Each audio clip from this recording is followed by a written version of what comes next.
abonnés de Ewuzu TV, bonsoir. Bienvenue sur votre émission Culture. La construction d'une nation moderne peut parfois exiger la destruction de certaines reliques du passé, disait l'entrepreneur des travaux publics Anatole dans l'arbre fétiche de Jean Pliat. Ce nouveau numéro de notre émission Culture va s'accentuer sur le savoir endogène. Nous recevons pour vous Da Joma Mousso, le premier ministre du palais d'Agoni. Bonsoir Da. Bonsoir madame. Si toutes les langues se font entendre ces temps-ci, retournons à nos valeurs endogènes. Alors, que pouvons-nous comprendre par savoir endogène? Merci beaucoup madame. Savoir endogène, c'est tous les comportements vitaux, à savoir vestimentaires, habitudes alimentaires, habitudes de soins, de tradithérapeutes et tout comportement vitaux ou agissement vitaux que nos ancêtres nous ont laissés, dont nous avons souvent fait œuvre utile dans le passé. Le principe de vie d'alors était essentiellement basé sur le savoir endogène. Y a-t-il d'autres? Oui, justement, il y a d'autres savoirs. Vous savez, la religion moderne, c'est-à-dire la colonisation, est venue envahir l'Afrique, ce qui a provoqué un brassage culturel. Et ce brassage culturel a commencé par métisser la culture ou des vestiges endogènes de l'Afrique, en particulier le Bénin. Pour vous, qu'est-ce qui serait à la base des mots qui minent notre société? Présentement, les mots qui minent notre société ont réduction totale de l'espérance de vie. Vous savez, les valeurs endogènes ne sont plus adoptées, ne sont plus pratiquées. Il y a la culture occidentale asiatique qui est venue influencer, dénaturer les mœurs.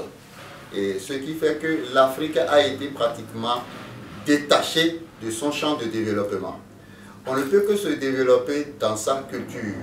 Mais aujourd'hui, le monde évolue avec le modernisme. L'Afrique essaie de copier les restes du monde. Vous voyez. Le mot développement, c'est la plus vaste escroquerie du monde. Lorsque vous comprenez par développement la tendance à être comme l'Afrique, à être comme l'Europe, à copier l'Asie, à copier l'Occident, et 98%, disons 99% de tout ce qu'il faut pour être pays développé vient de ces pays-là. D'où vient le développement? Il revient à l'Afrique de retourner aux valeurs ancestrales pour pouvoir démarrer son développement par ses habitudes, par ses reliques du passé, par ses comportements vitaux endogènes. Vous savez, si l'Afrique ne peut pas s'imposer à la nature en découvrant ou en inventant des remèdes, des mots qui la minent, alors là, l'Afrique va toujours chercher des solutions ailleurs. Alors que tous les mots qui minent notre société aujourd'hui, que ce soit la nature qui s'impose à nous, que ce soit dans le domaine de la santé, les Africains ont leur propre défense, ont leur propre recette émanant de leur culture. Mais lorsque quelqu'un vous arrache de votre culture et vous transpose dans sa culture, vous ne pourrez que chercher des solutions à vos problèmes dans leur culture. Le gros problème de l'Afrique, c'est que l'Afrique est en train d'abandonner sa culture, par conséquent ne peut rien inventer dans sa culture. Le retour aux valeurs ancestrales amènerait les Africains à se développer dans la recherche des solutions africaines aux problèmes africains. Vous savez, il y a beaucoup de choses en Afrique dont nous avons la solution, mais nous recherchons la solution ailleurs. Je vous donne un petit exemple. Dans le secteur économique, si l'Afrique ne peut pas utiliser ses propres recettes, ses propres découvertes pour régler ses propres problèmes, alors là, l'Afrique ne peut qu'importer les solutions de ces problèmes de l'Occident, de l'Europe, de l'Asie. Et en ce temps, votre PIB diminue. Maintenant, si les Africains peuvent faire comprendre aux Occidentaux, aux Européens par exemple, que les armées militaires et autres là disposent de gilets pare-balles qu'ils portent, alors qu'en Afrique, nous disposons de recettes qui peuvent être des gilets pare-balles. Nous allons nous développer le jour où nous allons faire comprendre aux Européens que nous avons des choses qui peuvent lutter contre les coups de fusil qu'à aller importer ou acheter leur gilet pare-balles. Nous allons nous développer le jour où nous allons faire comprendre aux Européens qu'en Afrique, il y a des recettes, il y a des choses qu'on peut mettre simplement dans la bouche et on peut se retrouver en France aujourd'hui et revenir demain. Mais là, les gens n'auraient pas inventé le visa, ils n'auraient pas inventé l'avion, ils n'auraient pas inventé le pétrole qui constitue des trucs qui amènent la guerre. Ouais. Il y a beaucoup de choses que l'Afrique doit chercher à découvrir dans sa propre culture. Lorsque vous sortez de votre culture, vous vous transposez dans la culture d'une autre nation, vous ne pouvez pas vous développer. Et le développement tel que je vous l'ai dit, c'est le mot c'est le mot de la vaste escroquerie. Se développer, c'est tendre à être comme les autres. D'accord? Tous les peuples sont déjà développés. Les Africains sont déjà développés. Les Africains ont leur habitude alimentaire. Le développement qui dit qu'on ne doit plus manger la cassa dans les feuilles de banane, dans les feuilles de teck, ce développement vous amène à manger la cassa dans les sachets. Ce développement vous amène à manger la cassa dans les papiers. Ouais. Et les papiers, les sachets, ça provient d'où? Ça provient de l'Occident, ça provient de l'Asie. Alors que la solution est déjà proche ici et on mange de façon naturelle. Lorsqu'on vous dit vous ne pouvez plus manger la cassa dans les feuilles de banane ou les feuilles de teck, c'est qu'on s'attaque à votre habitude alimentaire. Vous n'avez plus le goût de ce que la cassa peut être. On change votre langue. D'accord. Les Africains doivent apprendre à s'exprimer dans leur langue, à écrire dans leur langue, à faire la mathématique dans leur langue. Ce que nous appelons mathématiques. Si on laissait les Africains se développer dans leur propre culture, je crois qu'on aurait trouvé d'autres moyens de transport. On aurait trouvé d'autres moyens pour, comment on appelle, enregistrer ce que nous sommes en train de faire. Et ça serait un autre monde. Ouais. Donc, nous devons retourner à nos valeurs ancestrales, à nos valeurs endogènes. Nous devons réhabiliter nos reliques et nos vestiges pour quand même pouvoir mieux nous recentrer et mieux démarrer le développement de l'Afrique. Le développement en Afrique doit être quoi? Doit être pouvoir convaincre par les solutions que nous avons de la nature qui s'impose à nous, pouvoir convaincre les Occidentaux, les Asiatiques à importer nos solutions. Oui. Vous allez constater qu'avec Majesté Djoma Mousso, que nous nous sommes investis désormais dans la pharmacie traditionnelle. Nous sommes tradithérapeutes. Voilà. Tous les maux qui minent notre société ont leur solution dans nos vestiges, dans nos valeurs endogènes, dans nos valeurs culturelles. Ouais. Il y a beaucoup de produits que nous avons faits, vous le savez, et nous allons continuer de les développer. Merci. Dans l'ordre normal des choses, sur quels principes pouvons-nous vivre pour réduire ou pallier les problèmes qui ruinent notre cité? Le principe suivant lequel nous devons vivre, c'est quoi? C'est d'abord adopter notre culture. Notre culture, nous devons l'adopter entièrement. Nous devons l'accepter, d'accord, comme naturelle. Maintenant, la culture des autres devait être juste une observation, une comparaison juste pour perfectionner notre culture. Ouais. Améliorer notre culture, ce n'est pas de la changer, d'accord, mais travailler de façon à découvrir ou à inventer ce qui n'existait pas chez nous dans notre champ de culture et non dans le champ de culture de l'Europe. D'accord. Peut-être que les Africains ont quelque chose qu'on peut mettre sur les yeux et ça permet de voir les virus, ça permet de voir les microbes. On n'aurait peut-être pas besoin de microscope, d'accord. Mais lorsqu'on vous déplace du champ de votre culture, c'est que vous ne pouvez qu'importer les choses. Mais nos ancêtres, vous allez constater que l'espérance de vie a diminué. Les gens ne font plus 100 ans, 150 ans, on ne fait plus comme ça, c'est rare. Alors que les gens vivaient par le passé. Aujourd'hui, le cube a été inventé, par exemple, comme goût que nos aïeux ne connaissaient pas. Alors qu'avec les mini-fretins de poissons et autres, là, nous avons nos goûts par le passé. Ouais, il y a beaucoup de choses qui ont été inventées et ça fait que, bon, nous devons travailler dans le sens du retour aux valeurs ancestrales. Les Occidentaux même le savent. Ils savent que l'Afrique est un potentiel de développement. Et tout ce qu'ils fabriquent chez eux, ils l'envoient chez nous.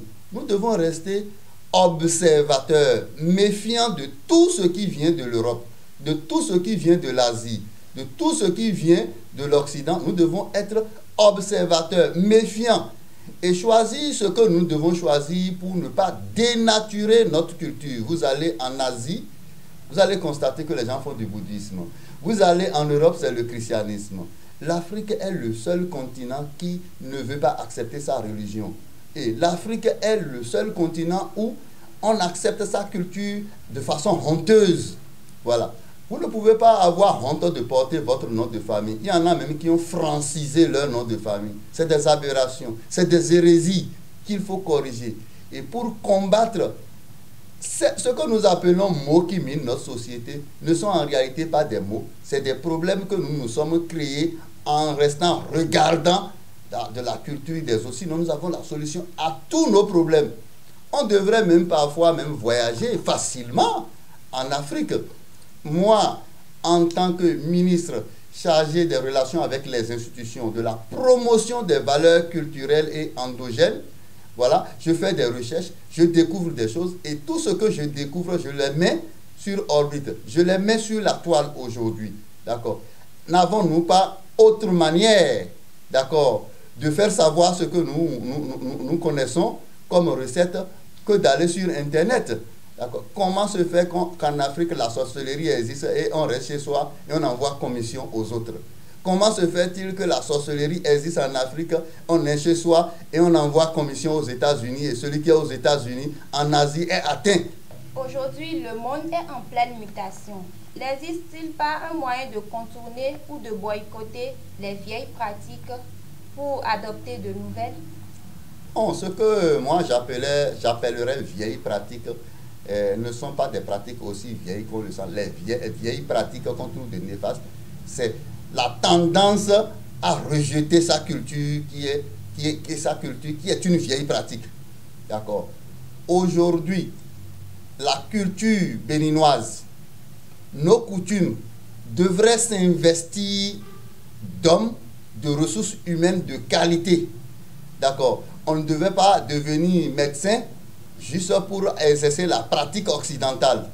Nous avons besoin de ressources humaines de qualité pour assainir la corporation des tradithérapeutes au Bénin. Regardez toutes les pharmacies que nous avons installées au Bénin. Combien de médicaments de chez nous vous trouvez dans ces pharmacies-là? Vous n'en trouverez pas. D'abord, nous-mêmes, nous avons du mal à accepter nos produits dans la pharmacie. Et le marché que nous constituons, près de 10 millions d'habitants là, nous l'offrons aux Occidentaux. Et ça ne nous dit rien. D'accord? Nous combattons même nos tradithérapeutes.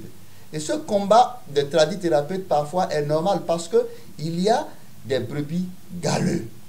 Une corporation qu'il faut assainir. Et l'État, le gouvernement doit s'approcher des têtes pensantes, constituer des équipes performantes, d'accord, de validation des pratiques ancestrales. Parce que tout n'est pas mauvais. Il y a des choses qui sont bonnes. Ouais. Nous devons pouvoir conquérir, comment on appelle, l'industrie pharmaceutique et comment on appelle, asiatique, occidentale. Le jour, allant dans nos pharmacies, nous allons trouver 50% de produits des tradithérapeutes au Bénin. Nous allons dire que nous développons. D'accord? Mais il revient aux garants de nos us et coutumes de pouvoir travailler pour une ressource humaine de qualité. Lorsque à l'université, on ne forme pas les gens pour savoir vendre le comprimé Azelumi vers l'Asie, vers l'Occident, vers le Sénégal, vers la Guinée, partout. Lorsqu'on ne peut pas savoir vendre Clé-Djegbe ou bien Asikiwa vers l'extérieur et on forme seulement pour vendre les produits des Occidentaux, vous voyez que vous ne pouvez pas vous développer.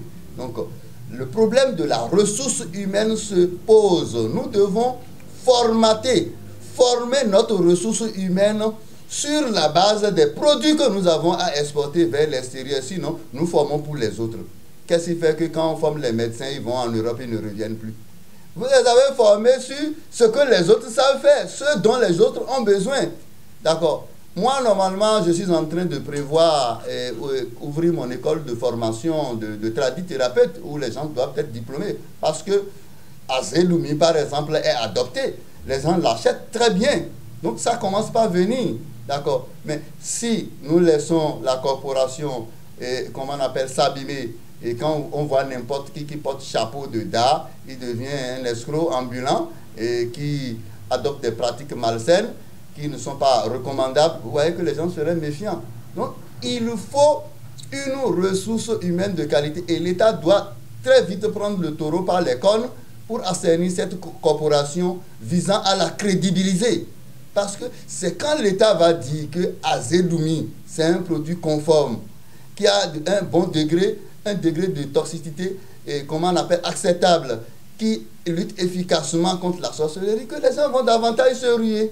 Mais nous prenons des décrets qui favorisent, comment on appelle, la consommation des produits des autres. D'accord. Mais qu'est-ce qu'il faut faire? Comment allons-nous nous organiser pour que l'État soit regardant de ce que nous faisons?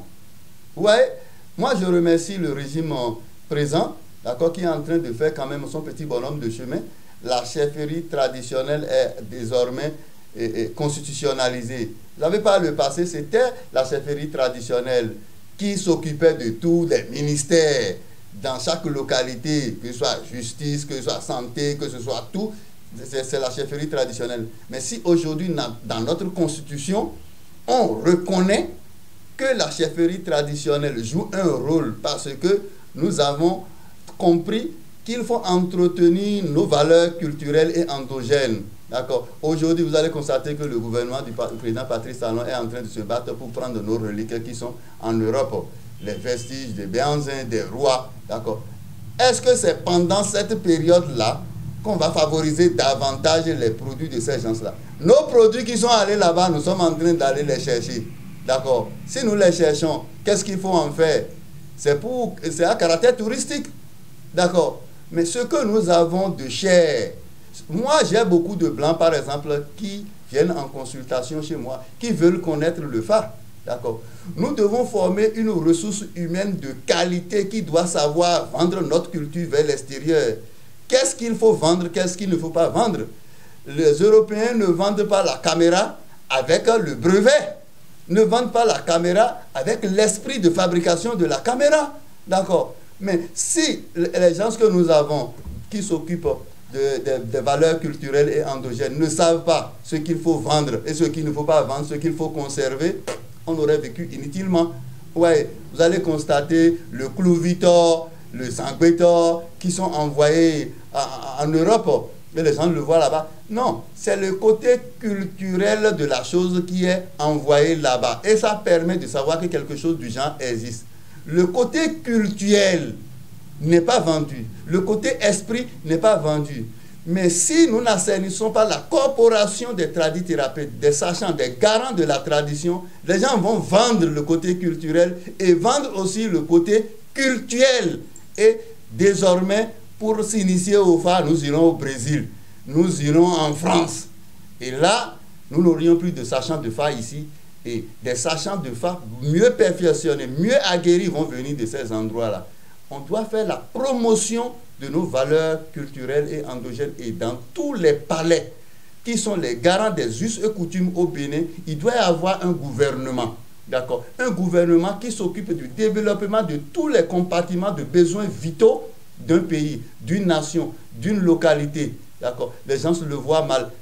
Où que se trouve la ressource humaine, il faut aller à sa recherche pour rendre compétitive notre culture. Notre culture ne peut se vendre à l'extérieur que lorsqu'elle attire de devises, lorsqu'elle attire l'intention, lorsqu'elle est un gradient positif pour les autres. D'accord. Mais pour le faire, il faut la ressource humaine de qualité. Merci. Pour conserver nos valeurs, nous n'allons pas nécessairement adopter l'ancienne méthode parce que le monde évolue. Étant donné que l'Afrique n'a pas fait les recherches, d'accord, dans son champ de développement, n'a pas trouvé des moyens de conservation. Je vous donne un exemple. Vous voulez conserver les vestiges de Béhanzin. Vous pensez que si les vestiges de Béhanzin étaient au Bénin, est-ce que ça allait exister encore? Les intempéries les auraient détruits complètement. Mais en Occident, en France, ils ont les méthodes de conservation. D'accord. De la même manière, La conservation des valeurs endogènes n'est pas que physique. Il y a ce qui est spirituel. Il y a ce qui est culturel. D'accord, qu'il faut conserver. Et cette conservation-là doit se transcender. Doit partir de quelqu'un qui transmet à l'autre. Aujourd'hui, quand vous allez dans les pharmacies, vous allez constater qu'on met le produit, on met tout ce qui fabrique le produit et la posologie dedans. Mais l'Africain, dans son sens de développement, ne veut même pas dire à son enfant que telle plante sur telle autre peut tuer. Mais ce qui peut tuer là n'est pas mauvais. Ce qui peut tuer sert à quelque chose. Mais lorsque vous achetez Kalachnikov, lorsque vous achetez grenades lacrymogènes, ce n'est pas des choses qui tuent. Mais il revient à conscientiser, à éduquer nos enfants, nos populations, pour qu'ils savent que ça là, ça tue. Mais on ne doit pas l'utiliser ça. Et quand on l'utilise, voici la loi, voici telle chose qui punit.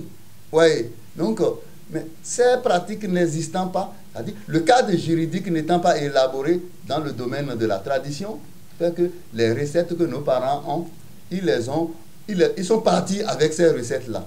Mais je voudrais faire comprendre aux Africains que les recettes ne sont pas terminées.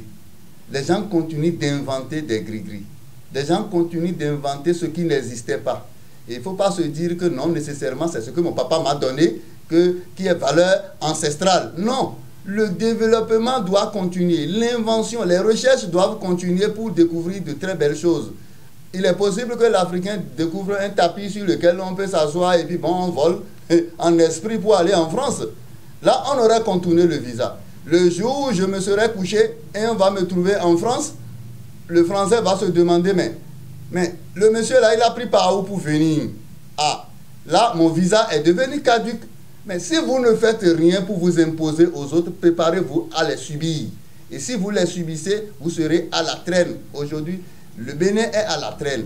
Nous ne devons même pas nous tuer, nous entretuer pour motif de développement. Parce que nous sommes déjà développés. Le reste, nous allons cultiver notre développement. Nous allons cultiver notre culture. Explorer notre culture. Tester notre culture. Nous imposer à la nature à travers notre culture et non aller utiliser le paratonnerre des autres. Ou bien aller utiliser le parapluie des autres. Ou bien aller utiliser les produits d'étanchéité des autres. Vous savez, quand il pleut, d'accord, il y a des recettes dans le domaine culturel, d'accord, qu'on utilise. Vous le savez, qu'on utilise pour arrêter la pluie. On l'utilise pour provoquer la pluie. Mais le développement, c'est pouvoir convaincre les autres à en faire usage et leur prendre quelque chose. C'est ça le PIB en réalité.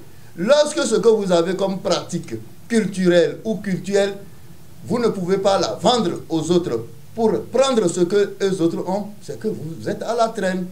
En un mot, l'Afrique ne peut se développer que dans sa culture. L'Afrique doit retourner aux valeurs ancestrales, au comportement religieux. Vous ne pouvez jamais vous développer dans la religion des autres parce que la religion prend l'esprit. Lorsque votre esprit est pris, d'accord, vous êtes manipulé. La chair, c'est rien. Quand quelqu'un meurt, sa chair se putréfie et s'en va. Mais c'est son esprit qui reste. Tout ce qui est comme pratique ancestrale au Bénin, en Afrique, se retrouve en Europe. Mais les Européens ont su explorer, développer, inventer pour conserver leur culture. La culture occidentale dit quand le soir arrive, il faut appuyer sur l'interrupteur. Nous devons nous développer en faisant autre chose. Merci. Sa Majesté, vous, en tant qu'acteur endogène, outre les produits Azedoumi et Asikiwa, que pensez-vous qu'on peut apporter pour faire renaître notre cité de ses cendres? Le produit Azedoumi, c'est l'un des produits de l'AIC Cosmos. AIC Cosmos, c'est Armée des Invincibles du Cosmos, qui est une structure que je suis en train de mettre totalement en place, d'accord, pour s'occuper de la promotion des valeurs culturelles et endogènes dans le domaine de la tradithérapie. Azedoumi, c'est un comprimé qui résout un problème africain, tel que je le disais. Les problèmes Africains doivent avoir des solutions africaines. La sorcellerie, c'est quelque chose qui tourmente l'Africain, les Béninois. Et elle existe dans toutes les familles du Bénin. D'accord. Tel que le paludisme existe dans l'organisme de tous les Africains, c'est comme ça, il y a la sorcellerie qui est présente dans toutes les familles béninoises. D'accord. Le comprimé Azelumi résout ce problème-là. Quelqu'un qui prend Azelumi ne peut plus être tourmenté par la sorcellerie qui est un petit esprit. Quelqu'un qui prend Azelumi ne peut plus se manifester en sorcellerie. Quelqu'un qui prend Azelumi ne peut plus contracter la sorcellerie. Parce qu'on peut contracter la sorcellerie qui est une maladie, comme aussi on peut être tourmenté par la sorcellerie qui est une maladie, comme aussi on peut prévoir être combattu par la sorcellerie. Le savant Asikiwa, vous le savez, les gens sont amenés le christianisme.